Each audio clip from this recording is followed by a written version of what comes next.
আসসালামু আলাইকুম ওরহমতুল্লাহি ওবারাকাত। আজকে আমরা শুনবো মজার এক ঘটনা। আল্লাহ যা করেন ভালোর জন্যই করেন। কোন এক রাজা আর এক ওজিরকে অনেক ভালোবাসতেন, এমনকি অধিক ভালোবাসার কারণে তাকে তার যোগ্যতার চেয়েও উপরের পোস্টে দায়িত্ব দেন রাজা। অবশ্য মন্ত্রীর আচার ব্যবহার, নীতি নৈতিকতা এবং আমানতদারিতা ছিল প্রশংসাযোগ্য। তাই রাজা হজরে সফরে সব সময় নিজের সাথেই রাখতেন তাকে। মন্ত্রীর অভ্যাস ছিল ভালো মন্দ যাই করত তিনি বলতেন আল্লাহ যা করেন ভালোর জন্যই করেন।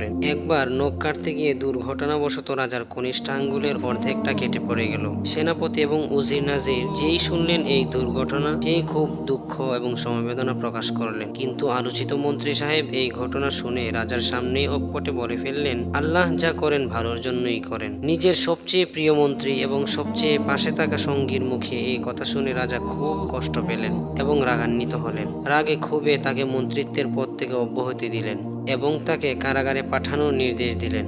নির্দেশ কার্যকর করা হলো। কারাগারে যাবার সময়ও তিনি বললেন আল্লাহ যা করেন ভালোর জন্যই করেন। যাই হোক, বিভিন্ন কারণে মনটা ভীষণ খারাপ হয়ে গেল রাজার। তাই তিনি ভাবলেন কি করলে মনে একটু প্রফুল্লতা আসবে। আগের দিনের রাজা বাদশারা জঙ্গলে হরিণ শিকার করতে যেতে খুবই পছন্দ করতেন, বিশেষ করে যখন মনে প্রফুল্লতার প্রয়োজন বোধ করতেন। তাই বাদশাহ ভাবলেন একটু শিকারে বের না হলেই নয়। যাই হোক, যেমন ভাবনা তেমন কাজ। বাদশাহ শিকার করতে জঙ্গলে চলে গেলেন। হরিণের পিছে ছুটতে ছুটতে এক পর্যায়ে তিনি নিজের পেয়াদাদের থেকে আলাদা হয়ে গেলেন। যেতে যেতে ঢুকে পড়লেন আরেক রাজার রাজত্বে। ওই রাজার পেয়াদারা তাকে উলুধ্বনি দিতে লাগলো এবং খুব আনন্দ প্রকাশ করলো। তারা রাজাকে চতুর্দিক থেকে ঘিরে ফেললো আর বলতে লাগলো পেয়ে গেছি, পেয়ে গেছি।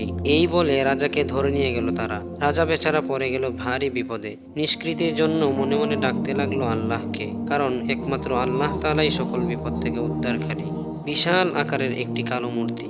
মূর্তিকে ঘিরে সমবেত হয়েছে বহু লোকজন। মূর্তির এক পাশে জাঁকজমকপূর্ণ বড় একটি আসনে বসে আছে তাদের রাজা। রাজা প্রজা সকলেই যেন কারো অপেক্ষা করছে।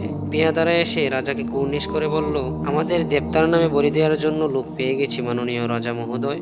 রাজা খুশি হয়ে মোটা গলায় বলল ঠিক আছে সিপাহীরা, তাকে বলিদানের নির্দিষ্ট স্থানে নিয়ে যাও।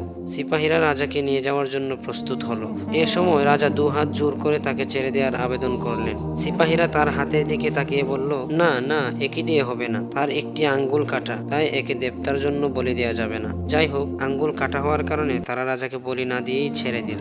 তখন রাজার চোখ দিয়ে অশ্রুর বন্যা বয়ে যেতে লাগলো। সে আল্লাহ তাআলার শুকরিয়া আদায় করলো, সেই সাথে নিজেকেও ধিক্কার দিতে লাগলো আর মনে মনে বলতে লাগলো হায় রে, আমার মন্ত্রী তো সঠিক কথাই বলেছে, আল্লাহ যা করেন ভালোর জন্যই করেন। সেদিন আমার আঙ্গুলের মাথা কেটে না গেলে আজ তো আমার পুরো গর্দানটাই কাটা যেত। সুতরাং আল্লাহ তাআলা যা করেন ভালোর জন্যই করেন। রাজা ফিরে এলেন রাজদরবারে। রাজাকে ফিরে পেয়ে পুরো রাজ্যে আনন্দের বন্যা বয়ে গেল। এসেই তিনি প্রথমে কারারক্ষী প্রধানকে নির্দেশ দিলেন সেই মন্ত্রীকে কারাগার থেকে মুক্ত করে শাহী পোশাক পরিয়ে আমার কাছে নিয়ে এসো।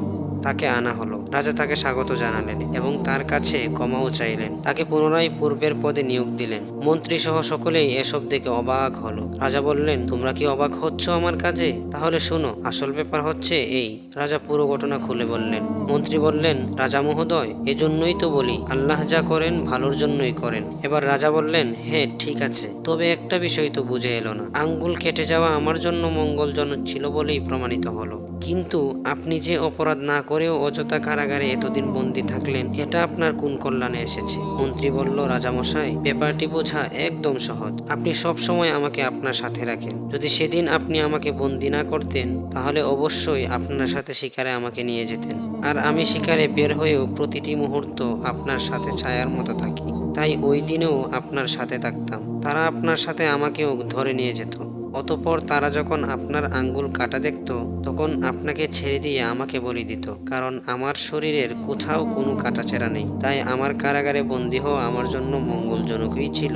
এই ঘটনা থেকে আমরা একটা শিক্ষা পাই। আমাদের বাস্তব জীবনে এ ধরনের অনেক দুর্ঘটনা ঘটে থাকে। তখন আমরা আল্লাহ তাআলার বিরুদ্ধে বিভিন্ন অভিযোগ করে ফেলি, যা মোটেও ঠিক নয়। বরং কোনো কোনো কথার কারণে ঈমান চলে যাওয়ারও আশঙ্কা পর্যন্ত থাকে। তাই যে কোনো বিপদে ধৈর্য ধারণ করতে হবে এবং মনে প্রাণে বিশ্বাস করতে হবে আল্লাহ যা করেন ভালোর জন্যই করেন। আল্লাহ তাআলা আমাদেরকে বোঝার তৌফিক দান করুন।